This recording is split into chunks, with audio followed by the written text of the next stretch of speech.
Good morning students.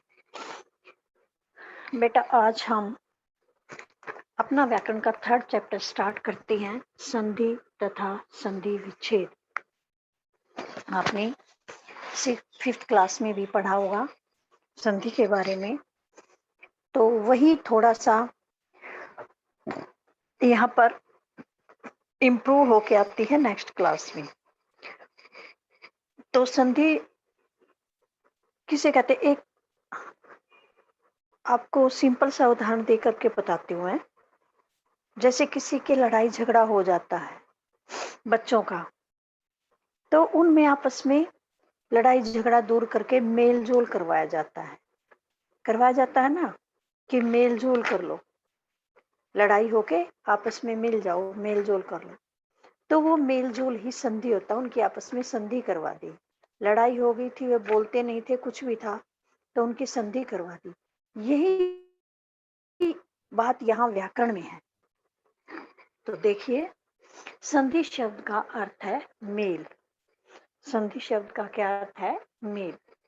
दो शब्दों का एक साथ उच्चारण करते समय पहले शब्द की अंतिम ध्वनि, जब हम दो शब्दों का उच्चारण करेंगे तो उसमें पहले शब्द की अंतिम ध्वनि तथा दूसरे शब्द की पहली ध्वनि के परस्पर निकट आने के कारण उच्चारण में कुछ परिवर्तन हो जाता है।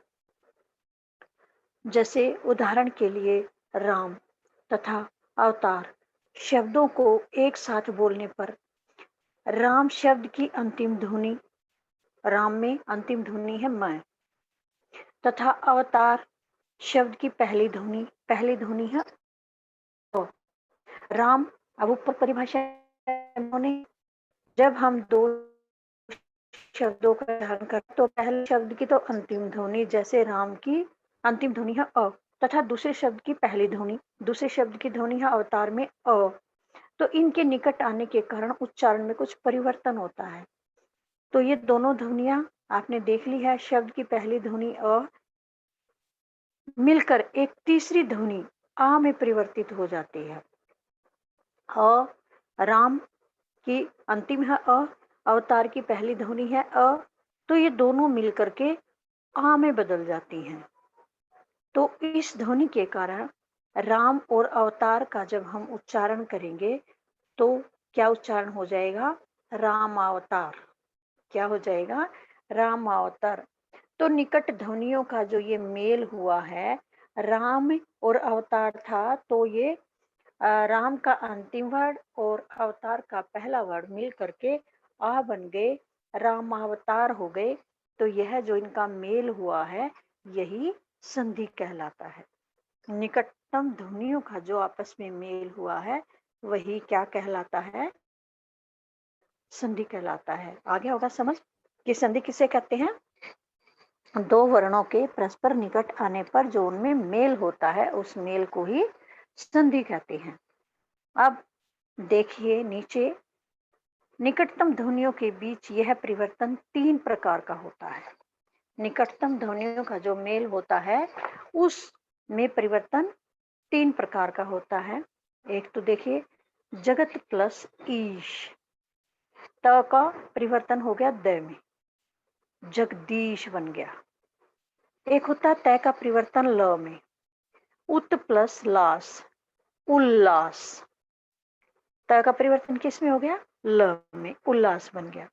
और दूसरे शब्द की पहली ध्वनि में परिवर्तन, ये तो अंतिम ध्वनि में परिवर्तन था, अब पहली ध्वनि में परिवर्तन, स का परिवर्तन श में हो जाएगा। जैसे अभी प्लस सेक, अभी प्लस सेक, ये बाद वाली ध्वनि में परिवर्तन होगा। पहले वाले में तो प्लस से पहले वाली में परिवर्तन हुआ, अब यहाँ प्लस के बाद वाली में परिवर्तन होगा। अभी प्लस शेक, तो ये क्या बन जाएगा? अभिषेक।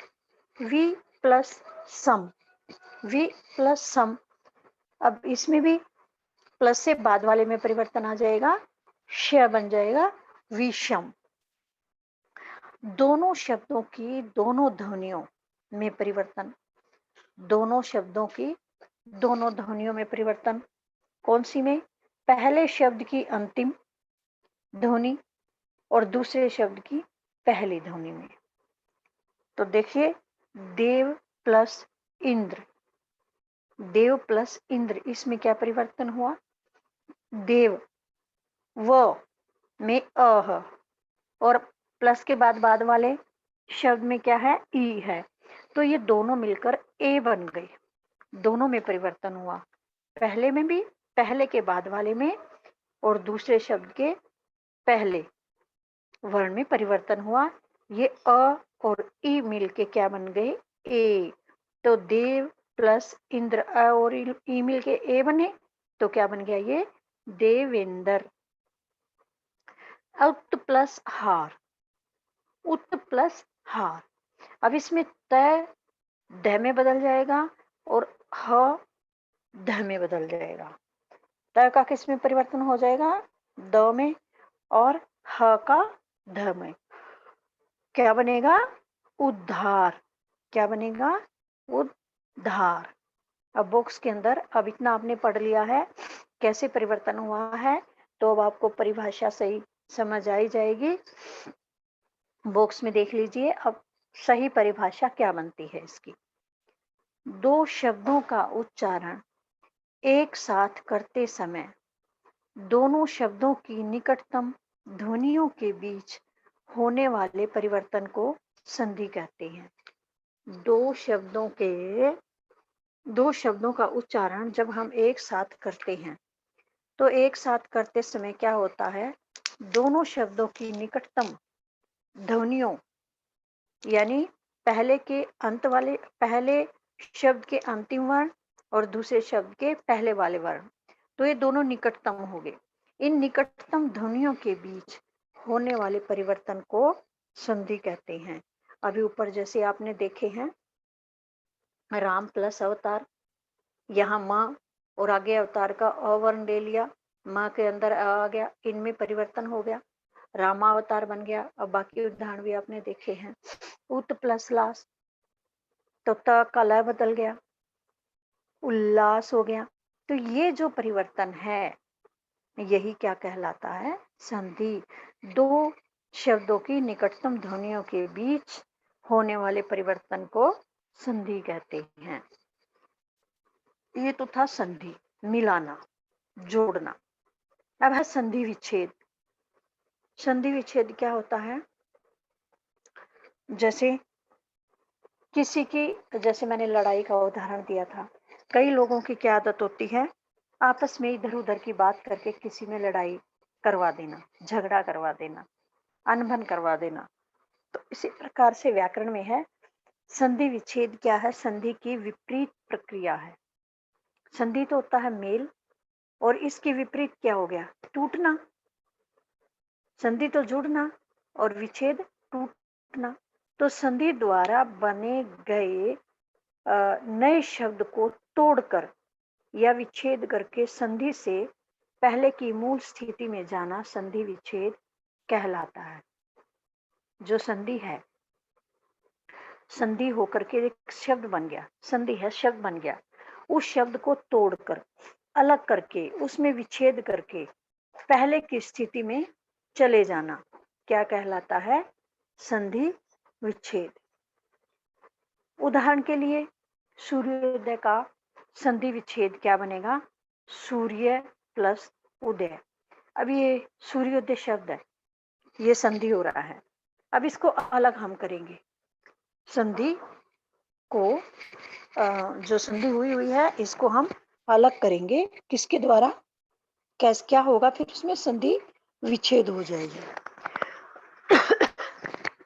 जैसे सूर्य प्लस उदय, सूर्य प्लस उदय, और इसकी हम संधि करेंगे तो बनेगा सूर्योदय।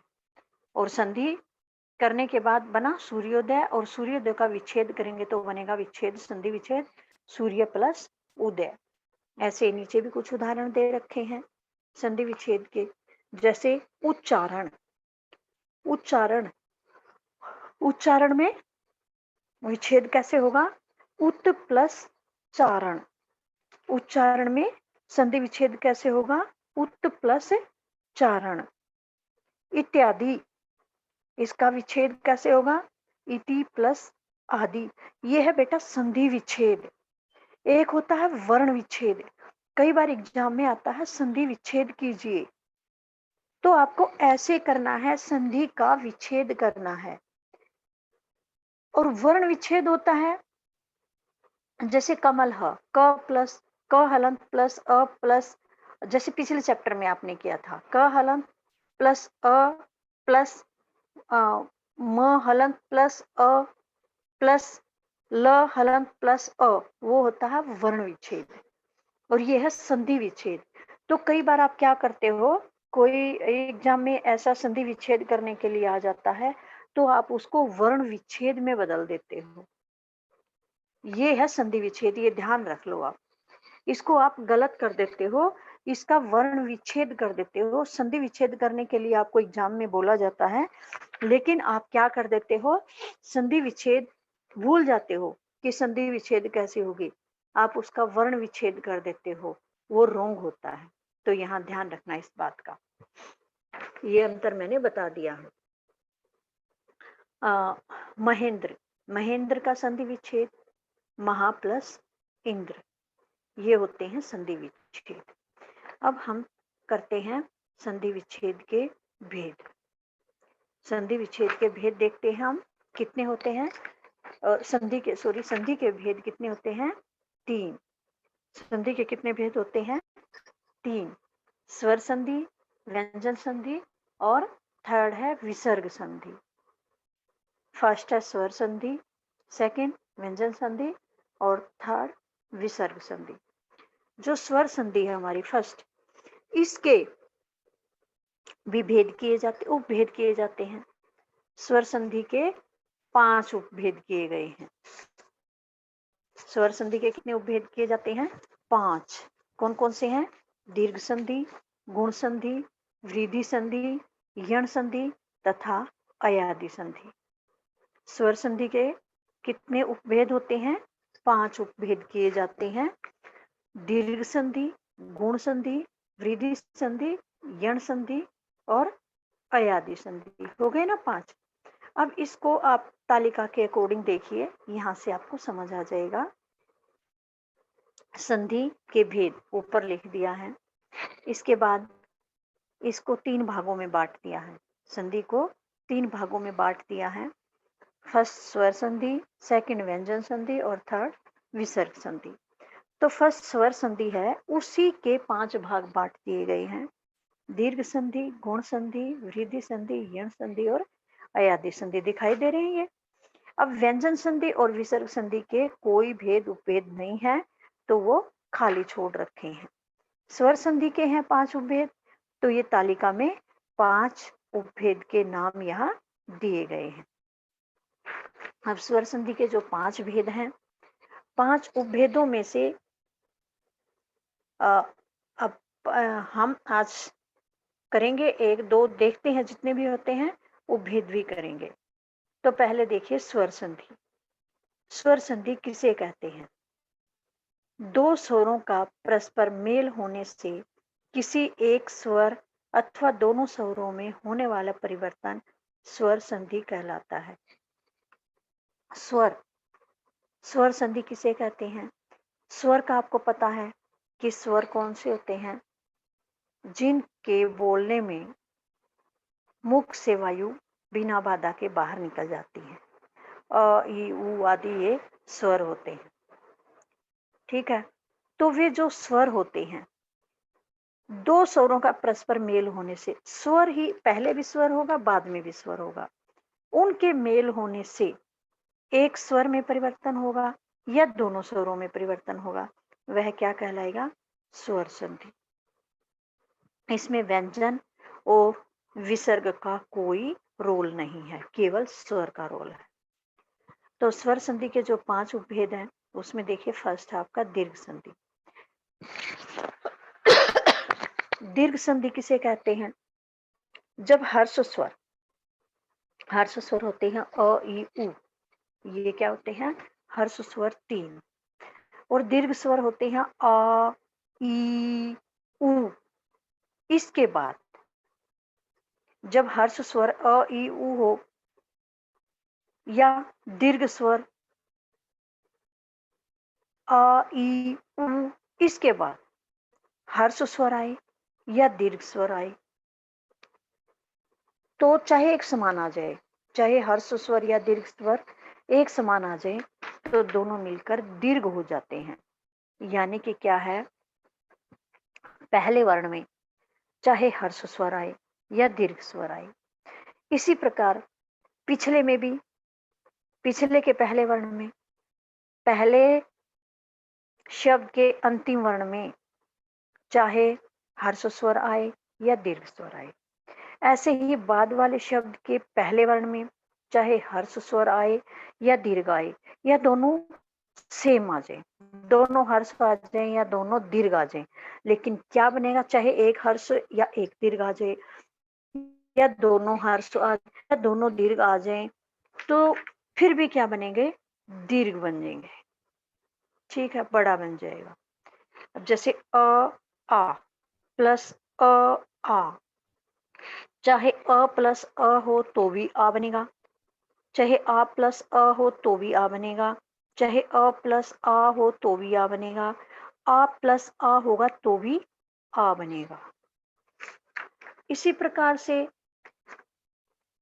आगे ई के आएंगे, वो बाद में देखिए, पहले अ वाले देखिए उदाहरण। जैसे योग प्लस अभ्यास, योग में बाद में अ है और अभ्यास में भी पहले अ है, तो दोनों मिलकर आ बन गई। ये आपका शब्द बन गया योगाभ्यास।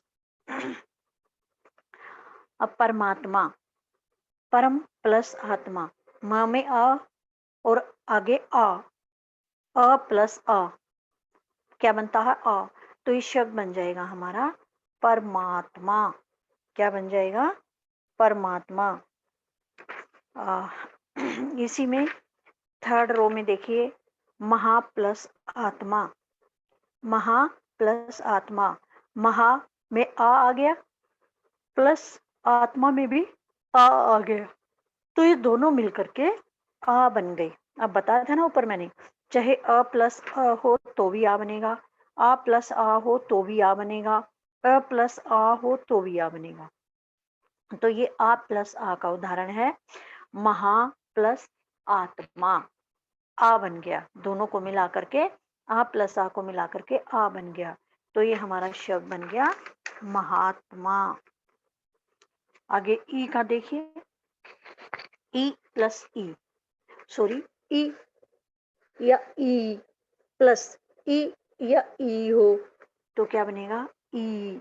अब इसमें चाहे दोनों तरफ छोटी आए या दोनों तरफ बड़ी आए या एक तरफ छोटी एक तरफ बड़ी आए तो भी क्या बनेगा, दीर्घ बन जाएगा, यानी बड़ी बन जाएगा, ई बन जाएगा। ठीक है, उदाहरण देखिए, कवि प्लस इंद्र, कवि प्लस इंद्र, कवि में ई है और आगे भी ई है, यानी दोनों छोटी हैं, ये क्या बन जाएगी, ई बन जाएगी, तो ये शब्द बन जाएगा हमारा कविंद्र, कविंद्र, ई पर बड़ी की साउंड आएगी। आगे देखिए, अवनी प्लस इंद्र, अवनी प्लस इंद्र, अवनी में ई बड़ी है पहले और बाद में छोटी है, तो ये दोनों मिलकर भी कैसी बन जाएंगी, बड़ी ई बन जाएगी, अव नींद्र, अव नींद्र। इसी के नीचे देखिए, सती प्लस ईश, दोनों बड़ी हैं,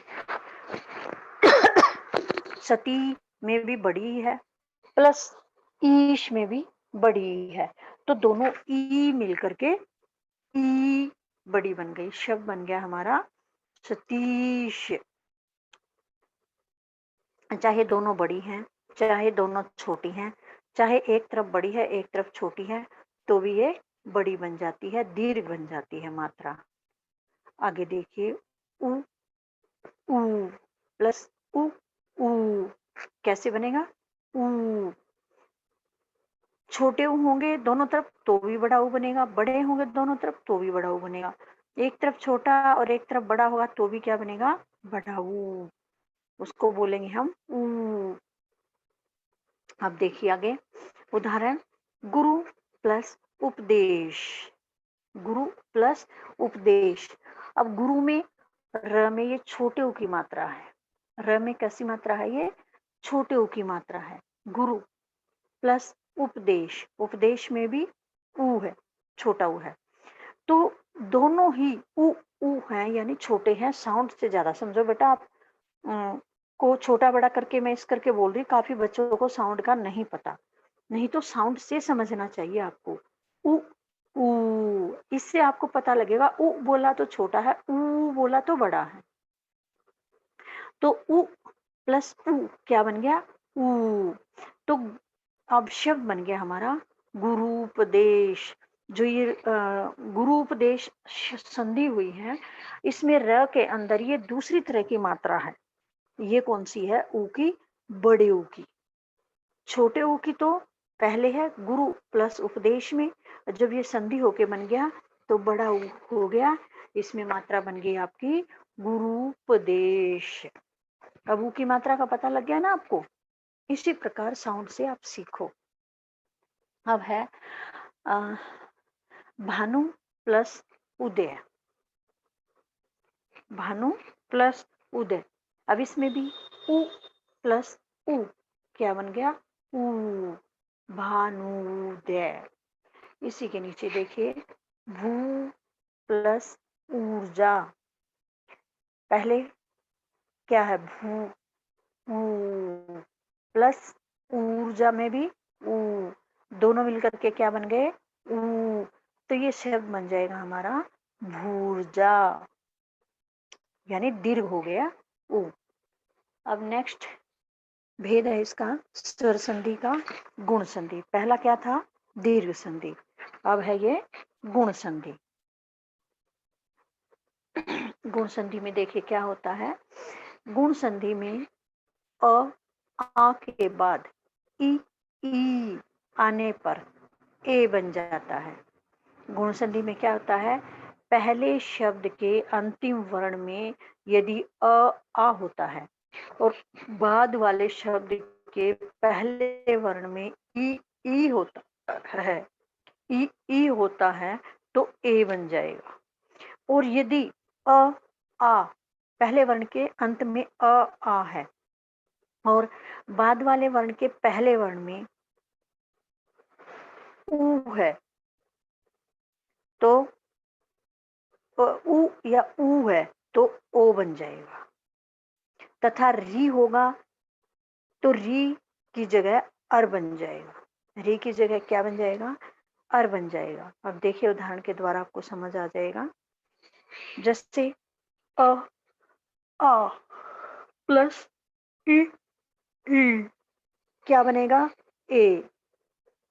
सुर प्लस इंद्र।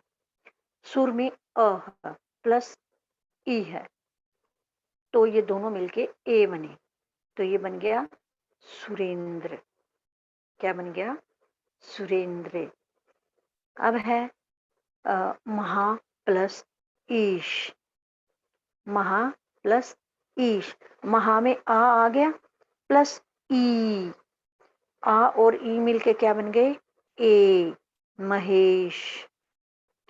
अब अगले में देखिए आ से परे ऊ है तो क्या बनेगा? ओ। आ से परे ऊ है तो क्या बनेगा? ओ। पूर्व। पूर्व में अ है प्लस ऊ, ओ बन गया तो ये बन गया पूर्वोदय। पर प्लस उपकार। पर में अ है आगे ऊ है, अ और ऊ मिलके क्या बन गए? ओ। परोपकार। क्या बन गए? ओ। परोपकार। अब आगे नव प्लस ओढ़ा। नव प्लस ओढ़ा क्या बन गए? ये नवो ढा। क्या बन गए? नवो ढा। अ और ओ मिलके भी ओ बन गए। चलिए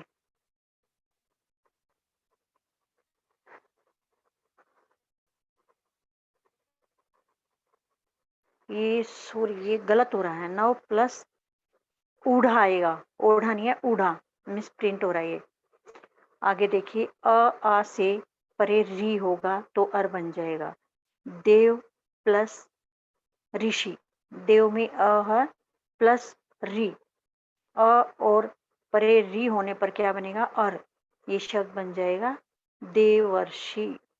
क्या बनेगा, री खत्म हो गया अर आ गया, देवर्षि। महा प्लस ऋषि, ये बन जाएगा महर्षि। क्या बन जाएगा, महर्षि।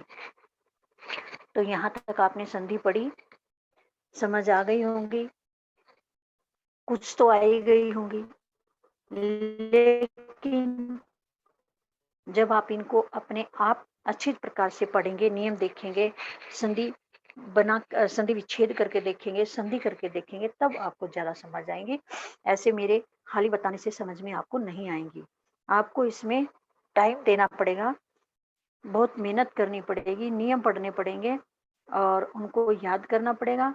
उदाहरण के अकॉर्डिंग आपको इसमें से कुछ शब्द उठा करके अपनी प्रैक्टिस करनी पड़ेगी, संधि करके देखनी पड़ेगी, विच्छेद करके देखना पड़ेगा, तब आपको ये समझ आएंगे। और बाकी चैप्टर जो बच गया उसको भी आप रीड करके आएंगे, तो कल हम इस चैप्टर को कंप्लीट कर लेंगे। आप इसको रीड करके आना अच्छी प्रकार से, और इंटरनल क्वेश्चन जितने भी आपके निकलेंगे, इंटरनल क्वेश्चन भी आपने इसमें बनाने हैं।